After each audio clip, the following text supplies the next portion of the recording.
નમસ્કાર, હું Rinku Prajapati public Indian ન્યૂઝમાં આપનું સ્વાગત કરું છું। શરૂઆત કરીએ આજના સમાચારની।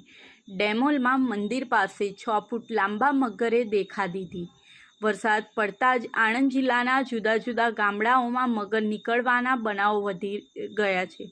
ત્યારે પેટલાદના ડેમોલ ગામે મંદિર પાસે મહાકાય મગરે દેખા દીધી હતી, જેના પગલે નજરે જોનાર નગરજનો ભયભીત થઈ ગયા હતા। આખરે વન વિભાગને જાણ કરાતા વન વિભાગે કરમસદ એનજીઓની ટીમો સાથે મળીને રેસ્ક્યુ કરીને પકડી લેવાતા ગ્રામજનોએ હાશકારો અનુભવ્યો હતો।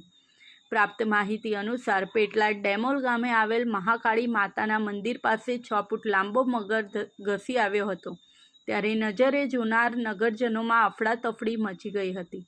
આ બનાવ અંગે ગ્રામજનોએ આણંદ જિલ્લા વન વિભાગને ફરિયાદ કરવામાં આવી હતી। આથી વન વિભાગે કરમસદ દયા ફાઉન્ડેશનને જાણ કરાતા ટીમોએ રેસ્ક્યુ કરીને પકડી લીધો હતો। ત્યારબાદ મગરને સલામત સ્થળે છોડી દેવામાં આવ્યો હોવાનું જણાવ્યું હતું। આ સાથે આજના સમાચારને અહીં સમાપ્ત કરીએ છીએ।